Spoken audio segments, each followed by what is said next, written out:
Welcome to the Page Turn podcast. I'm your host, Tori Sharp, a children's graphic novelist and literary agent. And I'm Sydney Dean, a comics-curious illustrator for clients like Dropout TV's Dimension 20.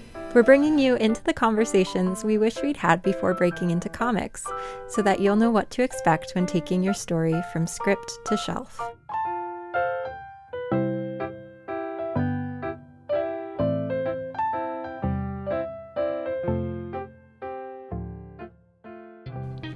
Host Introduction 2, Interview with Tori Sharp.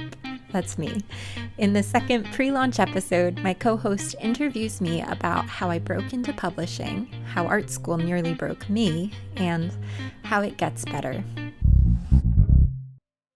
Something that I know about you, because we're friends, is that you've known you wanted to tell stories for a living for a really long time, like since you were little Tori.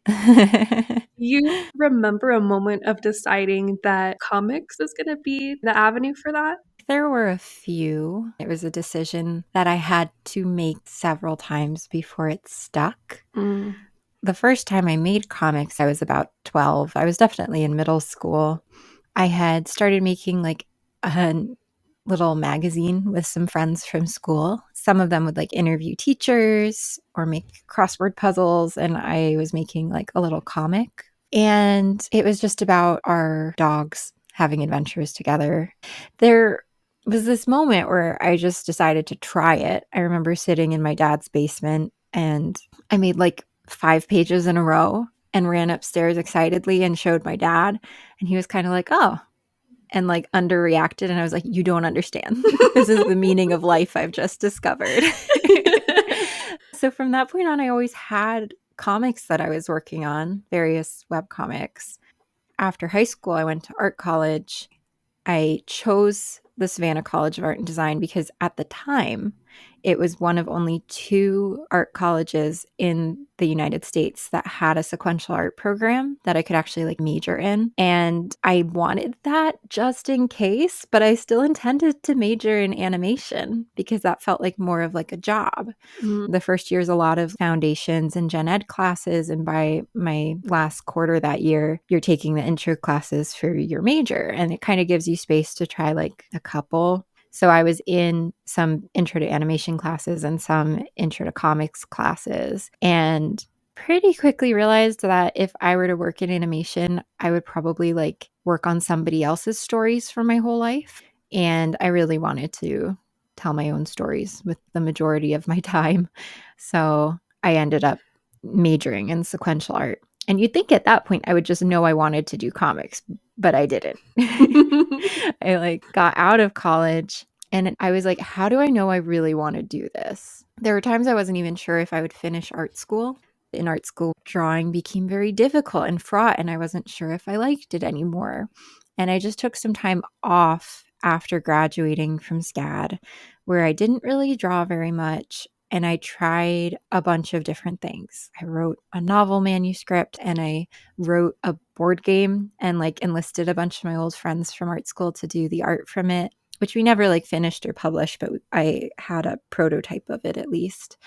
I found a video game dev group and did a little bit of concept art for them, just volunteer with an indie group. I didn't know what I wanted to do. Like, I figured I'd kind of always make comics to some capacity, but I was feeling very shaken about whether or not I loved them as much because art school is really good at making you hate some of the things that you love. It can also teach you so much and help you get better at it, but you're forced to do so many projects that aren't because of your love for them, therefore a grade.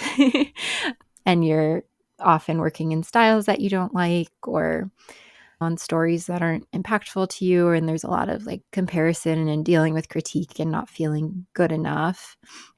And after art school, I took those 6 months to a year and tried everything. And at the end of it, realized I did just still want to make comics. It was a very long way around to get back to the point I was at when I was 12. At that point, when you had finally circled back, why was comics the loudest voice in the room? So I said, okay, I really want to work in publishing. I've always wanted to work in publishing. I tried out all of these other things to make sure that was a true desire. But at the end of it, I know I still want to make books. And that's been my dream since I was very small, since I was little Tori. I'd written stories for literally every age category: picture book, early reader, middle grade, young adult, not fully completing every iteration of those stories, but like trying my hand at different writing styles. Middle grade comics were the ones that reading them made me the happiest. There hadn't been the boom in middle grade comics yet, but my art school library had Amulet and a lot of the big first, second comics at the time, and some independently published ones and anthologies. And finding Gunner Craig Court, which was a webcomic but published in volumes that I found in that library at my art school, and Friends with Boys by Faith Erin Hicks, and some of the very earliest children's comics made me realize it was possible to do that. I remember holding specifically Friends with Boys in my hands and thinking, this exists. I could do this too. There hadn't even been an audience for this before. At least we didn't know there was. I thought that if I was making comics for kids or young adults, I would have to be posting it as a webcomic and self-publishing and doing that kind of hustle that I don't know that I'm really built for. But now there was an avenue to go into traditional publishing, which is what I'd always wanted. And I had evidence that it was possible. And I got really lucky that I identified that right when it was starting, right? I'm all about not chasing trends. But I think there's a difference between, in publishing, chasing a trend, like vampires are big right now, let's write a vampire story. By the time you're doing that, it's over, right?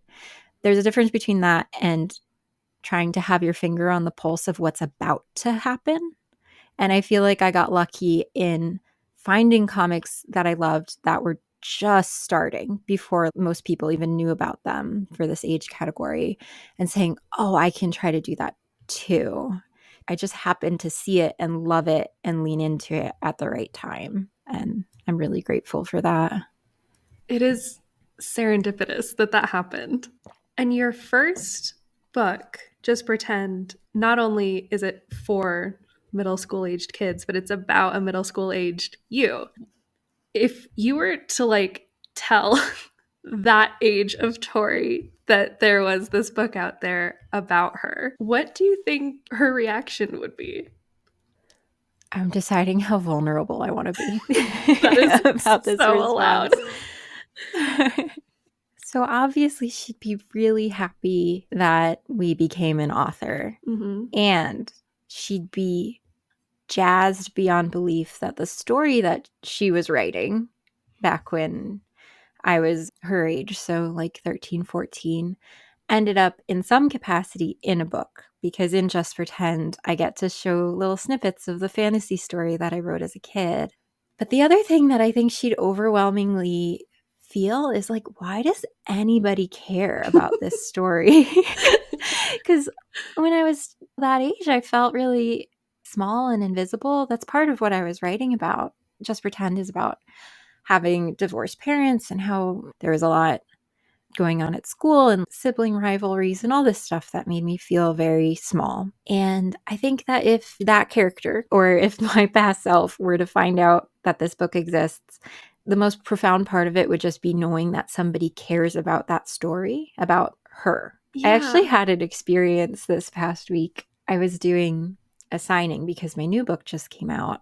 A kid walked up to the signing booth and said that she loved Just Pretend. And I was so happy. So I asked her who her favorite character was, because I can like doodle the character in the book. And most people have answered like Talia, the fairy from the story that she's writing, or something like that.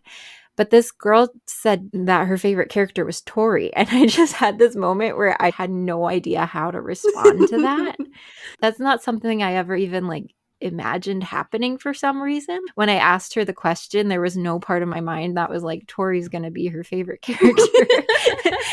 The main character of the book couldn't possibly be her favorite character. So that was really cute. That's so sweet. I guess I'm curious because you knew from such a young age you wanted to tell stories, you wanted to write books. Do you think there's anything about the journey to get there like your back and forth on whether you're going to make comics or whether you're going to do animation, maybe like the industry itself and its challenges, what would have surprised you the most to learn? I think the most surprising part of it would have been how painful writing and drawing became at different points in time. It got really bad in art school for a little bit, right in the middle. I couldn't start drawing without bursting into tears. And I knew it was a problem I really needed to deal with when I would be drawing and like be crying for a few minutes before I even realized I was crying. That used to happen to me too. And that, oh my God. And at the time I was like, this is something nobody would understand. Yeah. I fully believed like it was just me and I wasn't handling things well. Part of it in hindsight was not knowing that I am autistic and that I have ADHD. So being in art school in these classroom environments and social situations and everything all the time, every day, not having good sleep schedules, having classes at different times every day. None of that was very compatible with the pace of life I needed to live in order to just feel okay. And at art school, you pull all-nighters. We had a phrase actually at SCAD because the acronym is SCAD. So we would say sleep comes after death. Horrifying. I know. So it's no wonder I wasn't holding it together very well because I was depriving myself of sleep. And when you're that stressed, it's hard to like make time to do things that you love without feeling guilty for not working. That would have really surprised me. Just Pretend is all about writing being an escape, drawing being an escape, the things that calm down all of the noise in the world and the change and everything. And there were times when in that story, Tori took that a little too far, where it created a bit of separation from her and her friends, where she would like read and write at the lunch table instead of talking to her friends. And it made it harder to interact with the world around her. But the act of writing wasn't bad. It was still comforting to her. She just had to learn to be more balanced with it. So I definitely didn't expect that writing and drawing could become that stressful. And I'm glad that after that, once I was able to find a better system for myself with my own freelance career as an author, illustrator, I can make my own schedule and be kinder. Are there other practices or tools that you use to help keep creating joyful? Some of the best tools that help art remain joyful for me are ways that I can figure out to not do it in isolation. For a long time, that was going to cafes and just writing in a place where there are people around me. I can hear conversations and the coffee grinders and feel like there's life outside of whatever book I'm working on. Alongside that, finding virtual coworkers has been huge. Sydney, you're one of them. We hang out on calls all the time when you do your freelance work, and I'm working on my comics. We have other friends who join us for that too. And that has made the biggest impact on my happiness as an artist. I had chosen comics instead of animation because I wanted to tell my own story, and I don't regret that. But a part of that means that I'm going to be doing it in isolation unless I take steps to be in community. That responsibility has ended up falling on me rather than being able to make proximity friends working in a studio. Yeah, I found it so counterintuitive to create that for myself instead of, when you go to school, when you're in an environment every day, you make friends out of survival pretty much, out of the people around you. And when you work from home, there's no one around you. So it's really hard to make friends unless you make a conscious effort. The idea of just co working and drawing across from someone has made such a huge difference in my joy and happiness when it comes to working, which is what I do for the majority of my day. So it's been genuinely life changing. If people get anything specific from this podcast, I hope it's that community and making that conscious effort to find community when you're an artist or a comic book artist or a storyteller. Like, it's so important and it's so worth it to put the effort into.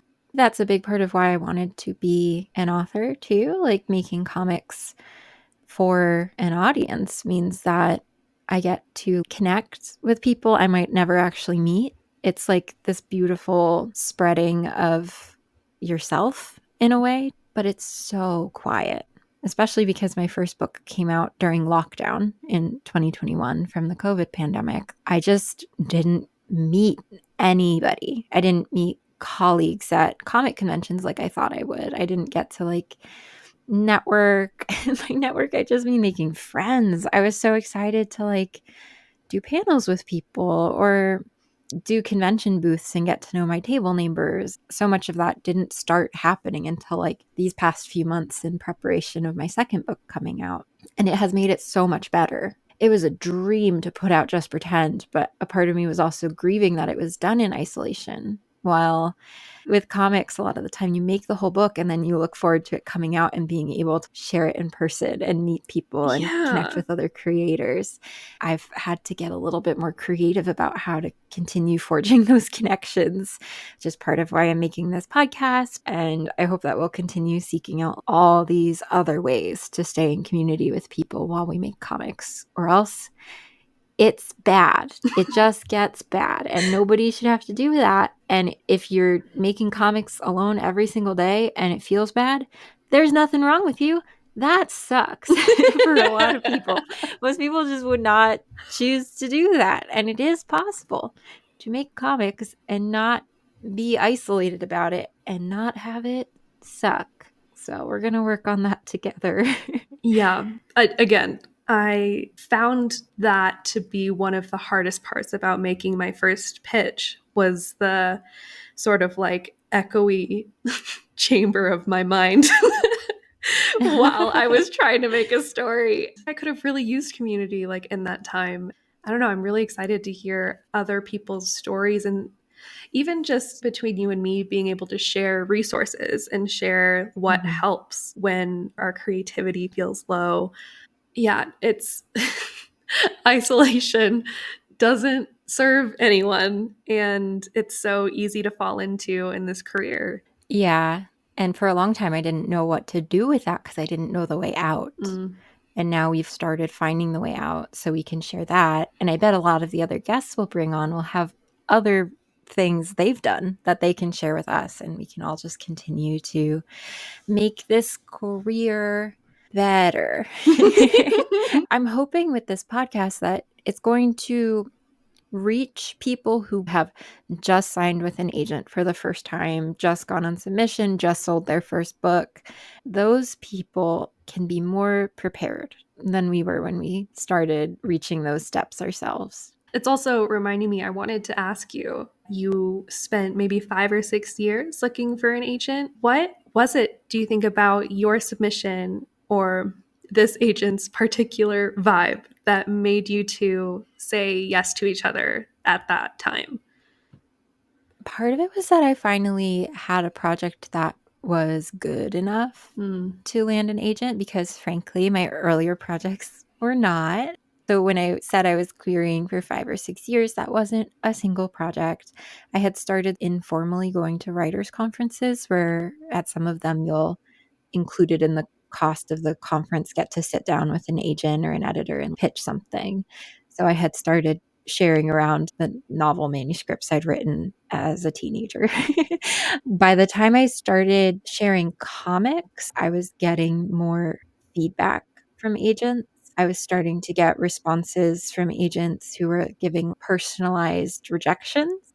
The project that I ended up getting picked up for isn't one of my published books. My agent signed me for a different graphic novel proposal called Bottled Daylight. It was a middle grade fantasy story.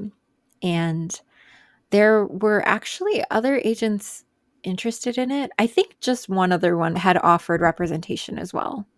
But my agent, I had seen the kinds of books that he represented and had a really good feeling. He represented the tone of projects that I wanted to do. And I genuinely think he's just one of the best in the business. And I got so lucky with that.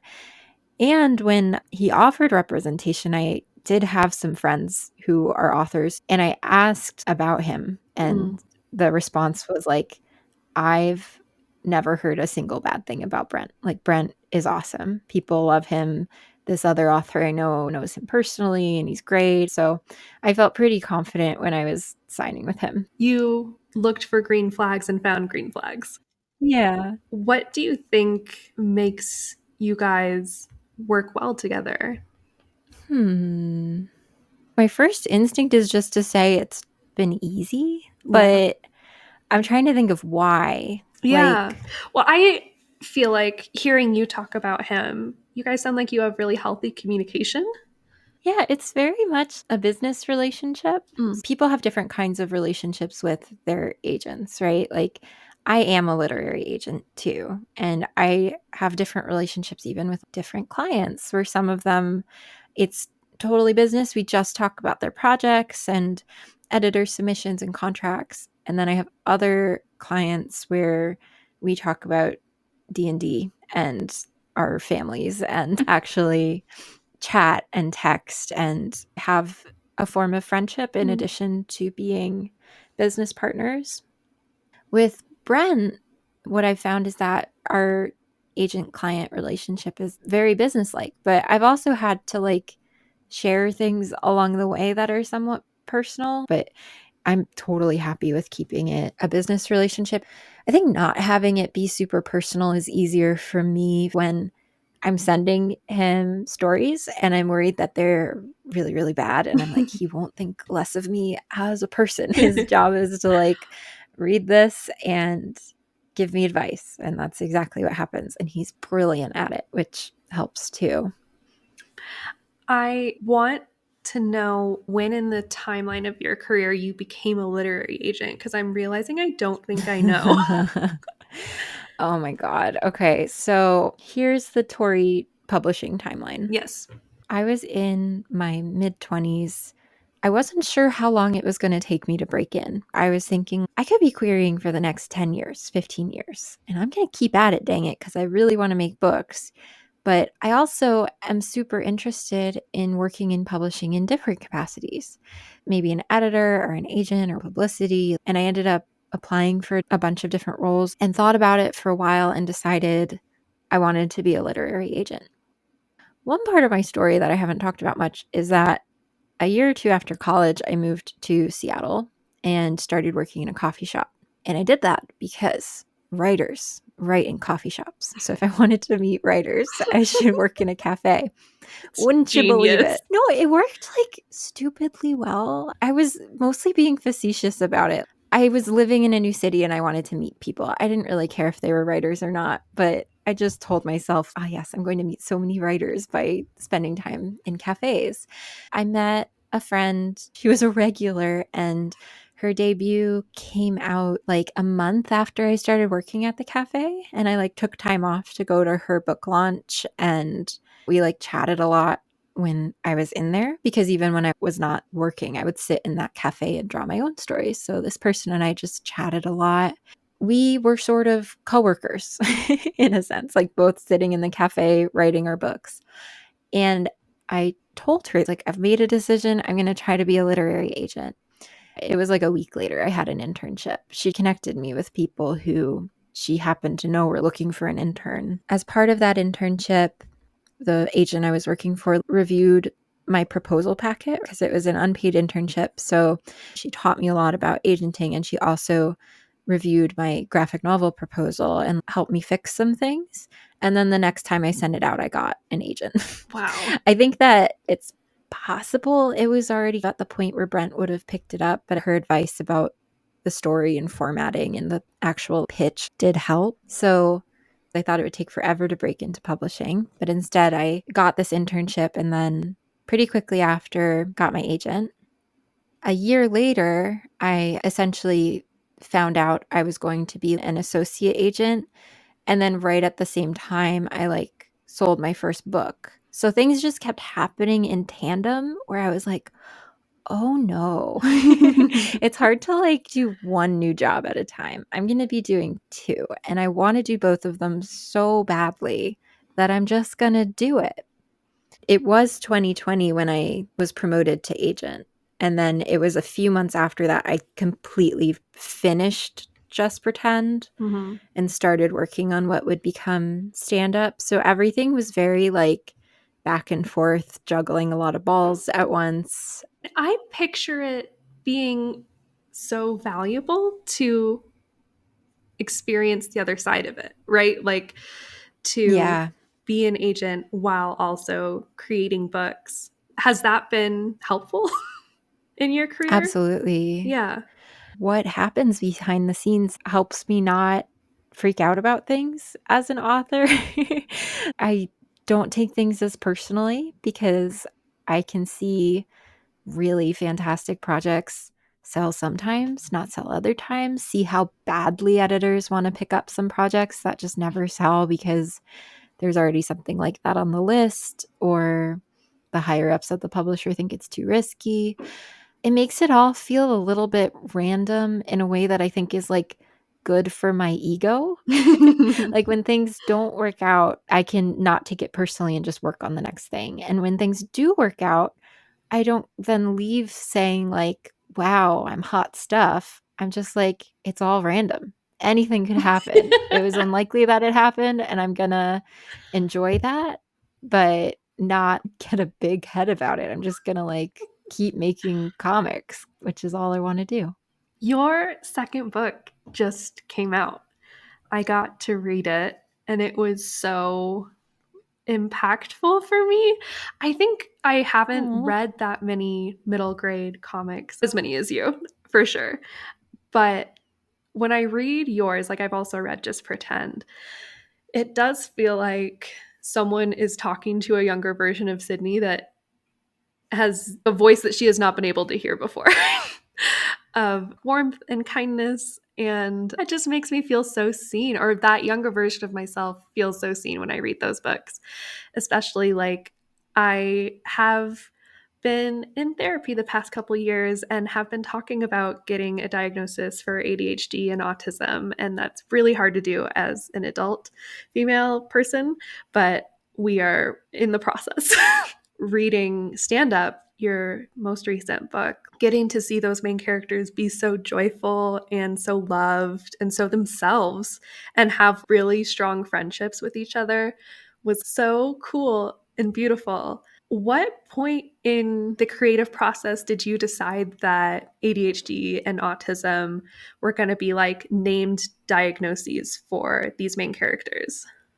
I knew from the beginning. I had been coming up with ideas about autistic and ADHD characters for a while before I started writing stand up.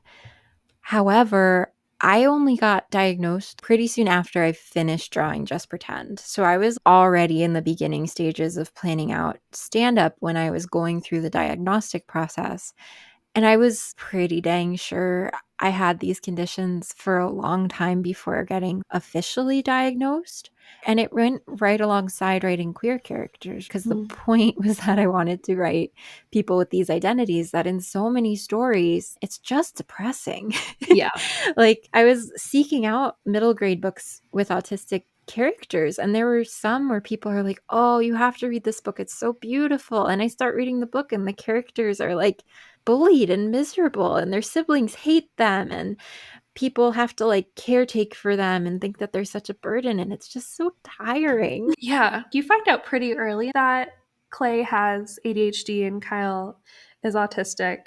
There's a lot of stories where we say, like, oh, that's so like autism coded, or there's little bits that we can relate to, but it feels so rare to get to read stories where it's named that way. And that's something I found empowering and cool. And I hope that there are more stories like it. Did it feel scary to write about stuff that is close to you or recent diagnoses, or even to put a queer main character in your book? Clay has a crush on a girl and it's so sweet. And I think for the middle grade space, I don't know if you feel comfortable with me sharing. You said you were doing a talk at a school the other day, and you never know whether the teachers or the environment at that school is going to be accepting of an author coming to read a queer story. What have been the challenges and also the joys of including that in stand up? This is so personal for me. I grew up in a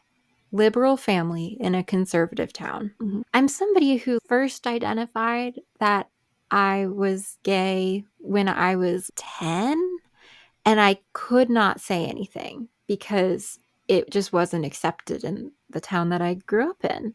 I didn't know if my parents would care. I knew the older kids and the kids at my school would be weird about it. I just love the idea of how much media can change culture. Yeah. Like kids growing up reading books like this, it helps them have the opportunity to grow up in environments where it just is normal, where they don't have the same internalized biases against themselves, where they don't have to go through the whole process of unlearning negative associations with these feelings that they have.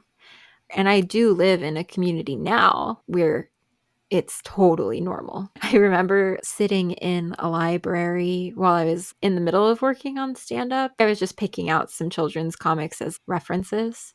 There were some middle school kids sitting at the table nearby, and they were arguing about like who the cutest gay couple in their school was. Oh my God. Yeah, and I just had the feeling of like, this is so different than when I was a kid. Wow. That's so So cool. it makes me feel like it's actually possible for people to read stand up where they're happy gay characters and believe it. It happens. This isn't some distant future. This is how it is now in a lot of places. And it's something that we can continue to cultivate and nurture and make people feel safer no matter where they are. Oh, that's so moving and touching. I came away from reading stand up honestly being like, wow, what a beautiful story. Obviously, that was not my middle school experience either. Like to think about arguing about who the cutest gay couple is still like blowing my mind. Like to have Yeah. options, like to have different levels of gay couple in a middle school environment is fascinating. And like I came away from it being like, wow, that's so sweet. That's so cool. I think this is going to help push people forward. It felt healing for me to read about that being treated as a reality. But it did not occur to me that that is the reality now in some places. For some kids in some middle Mhm. schools, that is how life is. And that's so hopeful.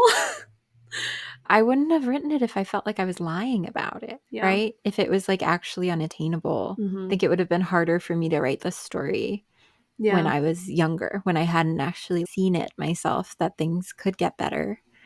I want to see a lot more books coming out about incidental queerness and incidental neurodiversity and characters who can be happy. It's fully possible for autistic and ADHD and queer people to be happy and live fulfilling lives and do cool stuff and have great friendships. I want authors and illustrators to see the power in just normalizing all of this stuff too.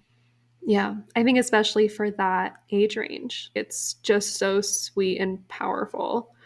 And I think that's a great place to end it.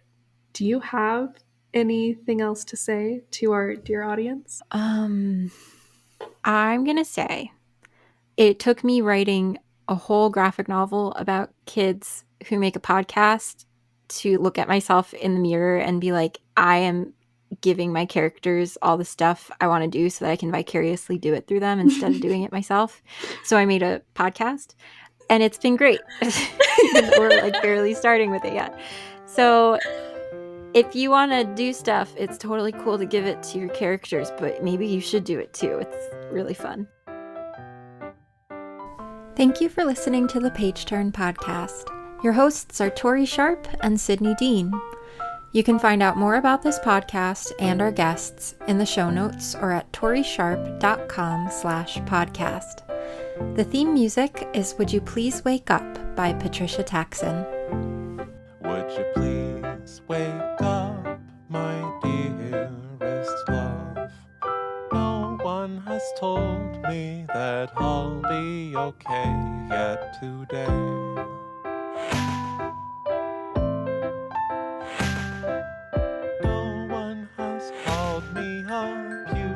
beautiful girl yet.